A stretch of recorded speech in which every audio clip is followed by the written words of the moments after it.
기도합니다. 거룩하신 아버지 하나님 감사합니다. 지난 3일 동안 또한 우리를 보호하시고 지켜주시고 인도하신 아버지 하나님께 감사드립니다. 오늘도 생명의 말씀을 우리에게 주사 말씀을 선포하게 하시고 또한 말씀을 듣는 귀한 귀들을 우리에게 허락하심을 감사드립니다. 하나님, 이 땅 위에는 눈이 내려서 온통 하얗습니다.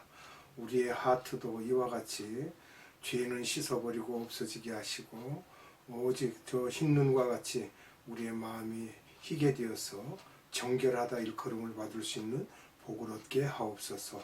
오늘도 생명의 말씀을 우리에게 허락하신 하나님, 성령님께서 함께 역사하시고 성령님께서 충만하셔서 전하는 자나 듣는 자 모두가 하나님의 크신 사랑 가운데 은혜가 넘치는 시간이 되도록 역사하여 주시옵소서. 아버지 하나님께 무한한 감사를 드리옵고 예수님의 이름으로 기도드리옵나이다. 아멘. 오늘은 하나님의 대구원 계획 두 번째 시간입니다. 첫 번째 시간에 비해서 오늘 말씀이 거의 본론이라고 보시면 될 정도로 중요합니다. 여기서 보면 창세기 2장 17절을 먼저 말씀을 보겠습니다. 선악을 알게 하는 나무의 실과는 먹지 말라. 네가 먹는 날에는 정령 죽으리라 하시니라. 아멘. 자, 우리가 이것을 말씀을 생각하면서 예수님의 보혈에 대해서 생각을 해야 됩니다. 왜 예수님이 피를 흘려야만 하는가? 또 피를 흘려야만 되는가라는 질문을 하면 대답하기가 쉽지 않습니다.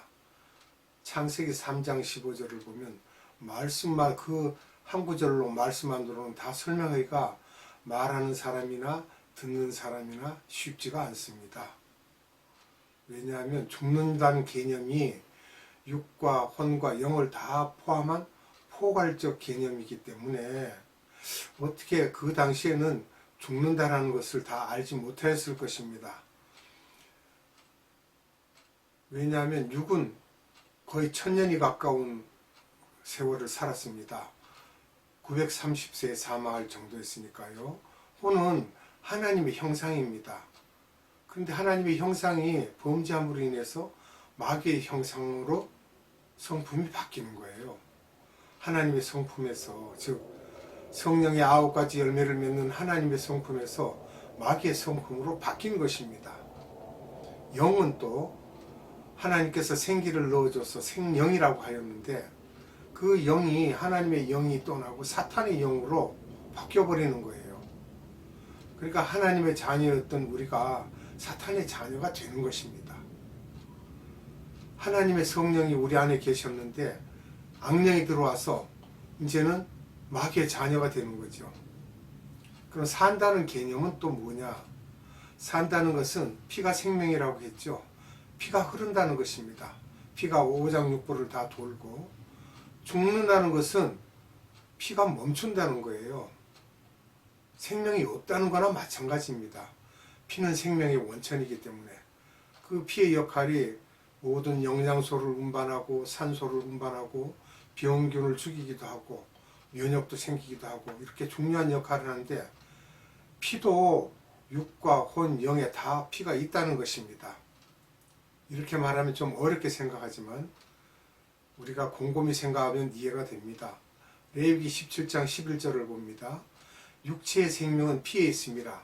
내가 이 피를 너에게 주어 단에 뿌려 너희의 생명을 위하여 속하게 하였나니 생명이 피에 있으므로 피가 죄를 속하느니라. 피에 생명이 있다라고 분명히 하셨어요. 죽은 피를 뽑고 산 피로 바꿔 넣어주면 살 수 있는 것처럼 피는 생명을 의미합니다. 육은 피만 있으면 사는 것 같지만 혼, 즉 지정의지요. 혼이 살아서 움직이는 것도 그 혼에도 보이지 않는 혼에 피가 있다라고 생각을 해야 됩니다. 영도 아담이 타락하기 전에는 하나님의 피를 갖고 있어서 하나님의 자녀라고 했는데 아담이 선악을 알게 하는 나무의 실과를 먹으면서 너는 정령 죽으리라고 하신 것은 하나님과 관계가 없는 사람이 되는 것인데 성경에서 죽는다는 것은 관계가 없어진다는 거예요. 연결되었던 게 끊어진 거다 이 말이에요. 연결이. 또 육과 혼과 영이 다 관계가 없어진다는 것입니다. 육만 관계가 있는 것이 아니라 혼과 영도 관계가 없어진다는 거예요. 사탄의 자녀이기 때문에. 하나님과 관계가 없어진다는 것은 하나님과 가족이 아니라 사탄의 가족이 되었기에 사탄의 피의 색을 검은색으로 표현하기로 하면 아담도 타락 후에 하나님의 붉은 피에서 사탄의 검은 피로 바뀌었다는 것입니다. 창세기 3장 15절에서 하나님의 대구원 계획이라는 것이 드러나지요. 인간의 육, 혼, 영의 피를 원래 하나님의 피로 바꾼다는 것입니다. 이 바꾼다라는 의미에는 여러 가지가 있습니다. 육의 피가 바뀌면 영원히 살게 된다는 거예요. 또 혼의 피를 바꾸면 하나님의 성품을 닮아간다는 것이고, 영의 피를 바꾸면 영적인 측면에서 하나님의 자녀가 되어 영원히 살게 된다는 것입니다. 생영이 되는 것이죠. 하나님께서는 왜 십자가 사건을 통해 피 흘리실 것을 계획하셨을까? 우리가 의문은 던져봐야 됩니다. 인간을 위해 피 흘려 주실 거면 왜 삼층천에서 그냥 소나기를 내리듯 뿌리지 않으시고 성자 하나님께서 성육신하여 피조물을 통해 고난을 당하시면서 피를 흘리셨을까? 그런데 십자가 사건을 결정하시고도 하나님께서는 하루 이틀도 아닌 4,000년이라는 시간을 보내셨습니다. 이것은 하나님께서 아담이 죄를 지었을 때 가장 마음이 아프셨을 텐데, 그것은 하나님께서 화가 나셨는데, 화가 나신 거죠. 하나님의 화는 거룩한 화입니다. 화가 나셨는데 이 화를 피조물이 풀어줄 수가 있을까? 아무리 생각을 해보셔도 그게 쉽지 않으셨을 것 같아요. 과연 피조물이 어떤 의로운 행동을 했어도 하나님의 마음에 들지 않을 것입니다, 아마. 그러니까 그 이유는 하나님과 피조물 간에는 차원이 다르기 때문입니다. 이사야서 64장 6절에서 인간의 의는 하나님 앞에서는 다 더러운 옷 같고 쇠피한다고 말씀을 하셨어요. 이사야서 64장 6절을 봅니다. 우리는 다 부정한 자 같아서 우리의 의는 다 더러운 옷 같으며 우리는 다 쇠피함이 잎사귀 같으므로 우리의 죄악이 바람같이 우리를 몰아가나이다. 아멘. 바람에 날려가는 갈잎과 같은 그런 우리의 쇠피함이라는 거예요. 결국 피조물의 행위로는 하나님의 마음을 흡족하게 할 수가 없다는 것입니다. 그러면 이 문제는 하나님 스스로가 해결하시고 풀 수밖에 없는 것이죠. 삼위 하나님은 서로 기능이 다르다고 했는데, 다른 것은 성부 하나님은 계획하시는 하나님이시고 성자 하나님은 실행하시는 하나님이시며 성령 하나님은 능력을 주셔서 도우시는 분이십니다. 그러나 이 문제를 위해서 세 분이 회의를 했을 텐데, 즉 우리의 이야기로 가정하는 것입니다. 의장 역할을 성부 하나님께서 하셨을 것입니다. 위에서 피를 뿌리는 쉬운 방법으로는 피조물들이 하나님의 은혜에 감사를 알지 못할 것이기 때문에 하나님의 사랑과 자비, 은혜를 알 수 있게 하기 위해서 피조물의 수준에 맞게 하셔야 하기에 예수님께서 성육신 하실 것을 결정하시고 성자 하나님을 이 세상으로 보내시기로 결정하시고, 예수님이 이 땅에 오신 목적은 인간의 모든 죄를 다 뒤집어 쓰고, 죄를 뒤집어 쓰시고 하나님의 화를 대신 풀어주기 위해 십자가의 고난을 당하신 것으로 보시면 정확할 것입니다. 인간에게 피를 나눠주기 위해 실제로 하나님의 피, 하나님의 생명을 보여주는 장면이 십자가의 피 흘림 사건입니다. 그래서 우리의 죄로 인해 하나님의 피를 흘리시고 또 그 피를 우리가 믿을 때 우리 안에도 그 피가 들어와서 피를 사탄의 피에서 하나님의 피로 바꿔주는 것입니다. 요한복음 3장 16절을 봅니다. 하나님이 세상을 이처럼 사랑하사 독생자를 주셨으니 이는 저를 믿는 자마다 멸망치 않고 영생을 얻게 하려 하심이니라. 아멘. 쉬운 말씀 같지만 이 말씀 속에 있는 피의 가치를 알아야 합니다. 예수님의 보혈의 피가 가치를 깨닫고 믿으면 그 피가 인간들 속에 들어가 사탄의 피가 하나님의 피로 바꿔진다는 말씀이 포함되어 있다라고 우리가 생각을 해야 됩니다. 피를 흘리신다는 것은 전제 조건이 죄인은 피를 흘려야 죄 사함을 받을 수 있다는 것을 보여주고 계십니다. 인간의 눈에 보이는 데서 예수님 피를 흘리신 것은 하나님이 우리를 위해 하신 것임을 깨닫고 시인하면 인간들 속에 있는 사탄의 피를 도말하실 것을 알려주고 계시는 것입니다. 이런 것들을 알려주기 위해 차근차근 구약의 여호와 하나님으로 오셔서 피조물들에게 이런저런 방법을 말씀하고 계십니다. 1년 된 순양을 사람으로 보면 인간의 나이로는 30세 정도가 된다고 해요. 하나님이 남자의 모습으로 오실 것이기에 꼭 동물의 수컷을 사용하라 하시면서 계속적으로 우리에게 알려주십니다. 구약 속에서 일하시는 하나님을 보면 피조물을 향한 하나님의 사랑과 오래 참음과 자비하심을 우리가 느낄 수 있습니다. 그러면 하나님의 대구원 계획에 대해서 우리가 보면요. 첫째, 가죽옷의 어린 양입니다. 이럴 때는 인간들이 영적 유학이죠. BC 4000년경이니까 그때는 믿음이 있네 없네 할 그럴 여지가 없는 때입니다. 영적 유학이고 창세기 3장 21절을 봅니다. 여호와 하나님이 아담과 그 아내를 위하여 가죽옷을 지어 입히시니라. 이 가죽옷이 어떤 가죽옷이겠습니까? 양의 가죽으로 보시면 딱 예수님입니다. 그렇죠? 창세기 3장 7절을 봅니다. 이에 그들의 눈이 밝아 자기들의 몸이 벗은 줄을 알고 무화과 나무 잎을 엮어 치마를 하였더라. 아멘. 무화과 나무로 치마를 엮었으면 그게 얼마나 가겠습니까? 그러니까 가죽옷을 지어서 입히신 것이죠. 아담과 하와에게. 가죽이 어떤 가죽이냐? 자, 그걸 우리가 자세히 또 살펴보면요. 동물의 피를 흘리시고 예수님으로 우리가 생각을 하고 이 말씀을 보면 들으시면 여러분들도 이해가 쉬우실 것입니다. 동물의 피를 흘리시고 가죽으로 옷을 만듭니다. 그 동물을 예수님의 그 형상으로 보시면 이해가 쉽습니다. 영적인 측면에서 유아에게 옷을 입혀주시는 모습이죠. 본인의 모습을 보여주시는 모습은 이 가죽옷이라는 것은 예수님이죠. 가죽옷을 입으면 에덴 동산에 들어갈 수가 있습니다. 부끄러움을 다 감춰주시고 또 그들이 그 부끄러움을 느끼지 않고 살 수 있는 그런 형편을 만들어 주시죠. 그러나 못 들어오게 막으십니다. 4000년의 기간을 통해서 구원의 가치를 알게 하려고 기획하신 것입니다. 하나님의 대구원 계획의 두 번째는 아벨의 어린 양입니다. 아벨의 어린 양. BC 4000년경입니다. 창세기 4장 1절로 4절에서 창세기 4장 1절에서 5절까지 말씀을 보겠습니다.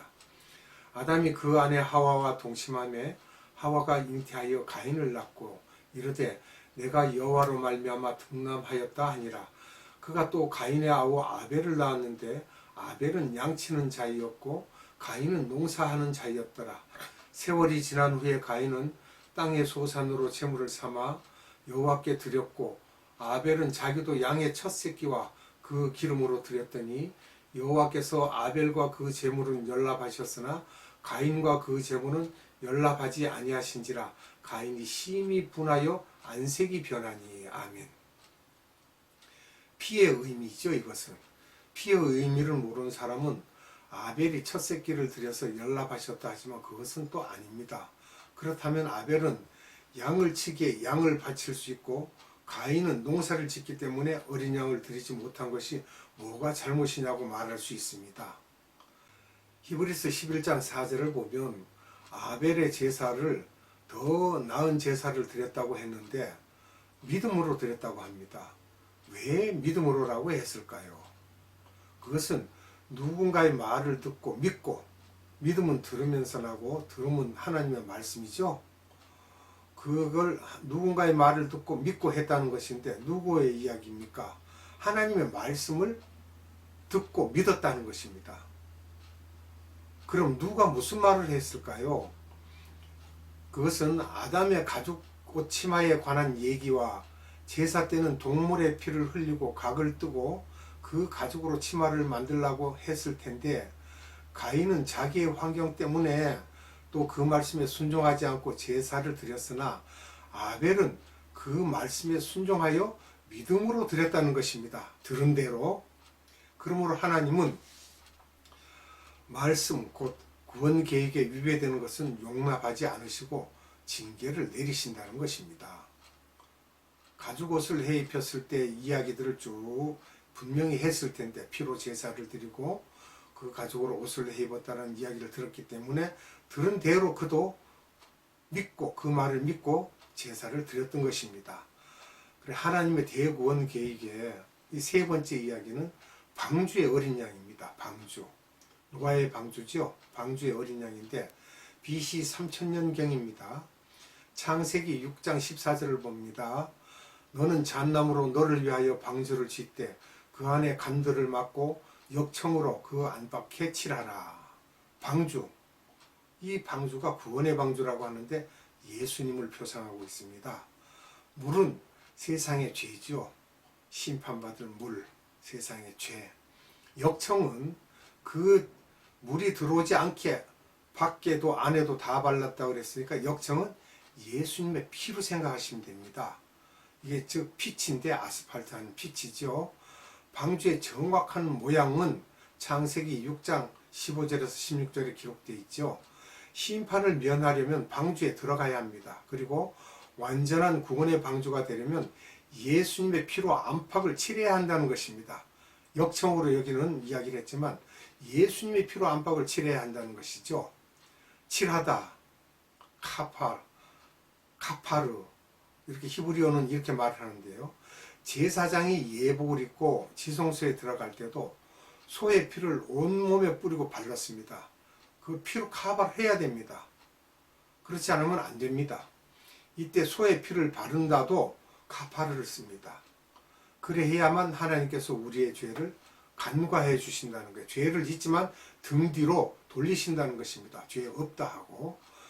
그러면 아브라함의 고향 즉 갈대아 우르라고 하죠. 60세 때 하나님의 부르심을 받고 하란으로 가서 15년간 있었습니다.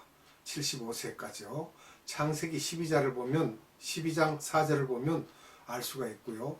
아버지 데라가 죽을 때까지 기다렸다가 그 후 가나안에 세겜으로 갑니다. 그리고 그 후에 다시 예루살렘 북쪽 끝 10km 북쪽에 있는 베델에 올라가 있다가 애굽으로 내려가죠.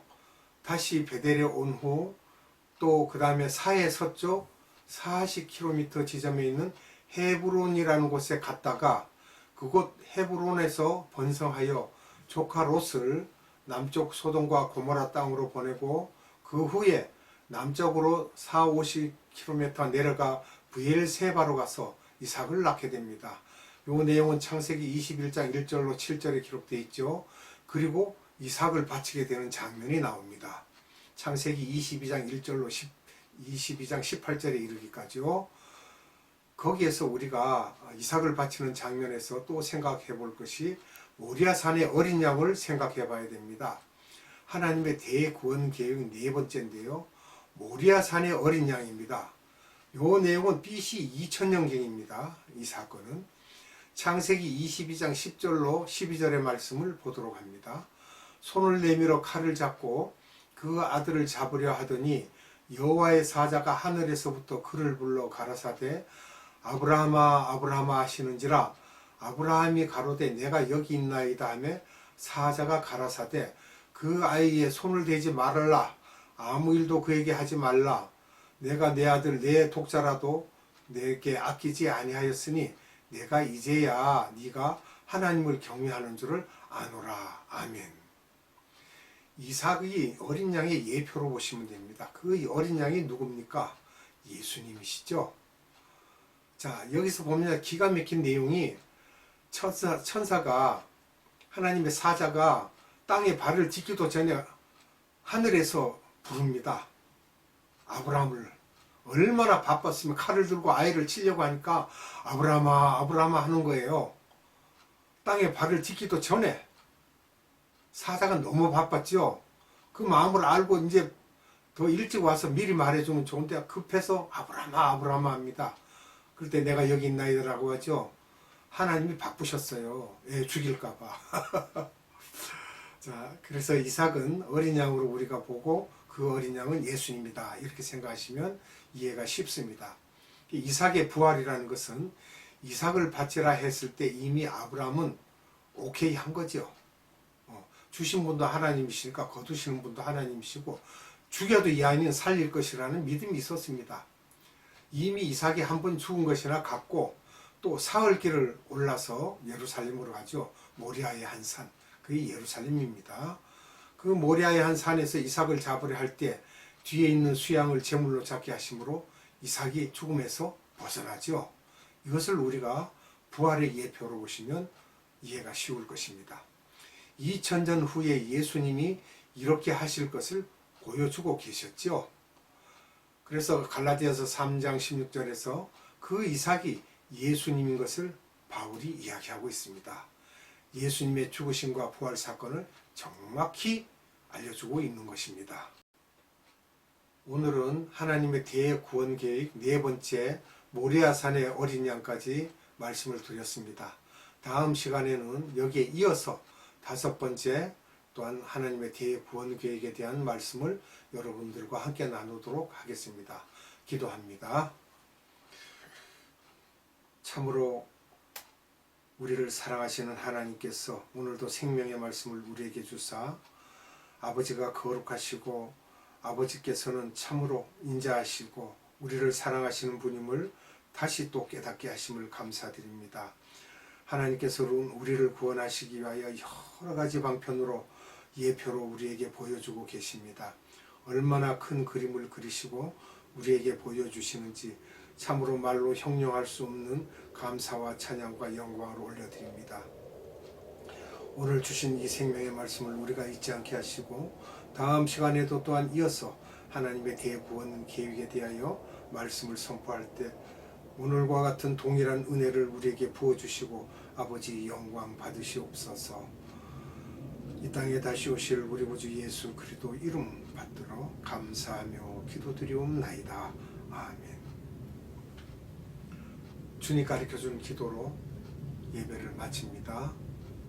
하늘에 계신 우리 아버지, 아버지의 이름을 거룩하게 하시며 아버지의 나라가 오게 하시며 아버지의 뜻이 하늘에서와 같이 땅에서도 이루어지게 하소서. 오늘 우리에게 일용할 양식을 주시고 우리가 우리에게 잘못한 사람을 용서해 준 것 같이 우리 죄를 용서하여 주시고 우리를 시험에 빠지지 않게 하시고 악에서 구하소서. 나라와 권능과 영광이 영원히 아버지의 것입니다. 아멘.